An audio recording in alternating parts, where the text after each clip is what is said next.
नमस्कार मित्रांनो, मी सांगलीकर प्रदीप आपल्या मराठी ब्लॉगमध्ये सर्वांचे सहर्ष मित्रांनो, या दृश्यात दिसत असलेला हा समोरचा घाट म्हणजे पारगाव खंडाळा घाट.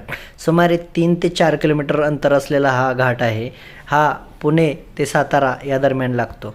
या ठिकाणी जात असताना एक माझ्यासोबत प्रसंग घडला. या रस्त्यावरून पुणे ते आदमापूर असा माझा सायकल प्रवास चालू होता.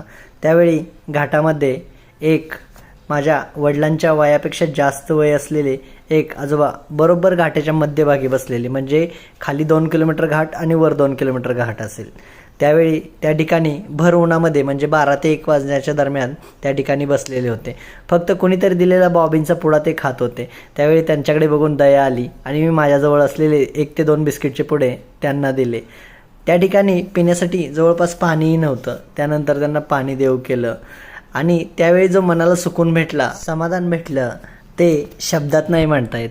कारण आपण जर कुणाला दानधर्म केलं किंवा मदत केली तर देव आपल्याकडेही कुठेतरी बघत असतो. या गोष्टीवर माझा विश्वास होता आणि त्याप्रमाणे पुणे ते आदमापूर असा प्रवास करत असताना मलाही या गोष्टींचा वाटेत अनुभव आला.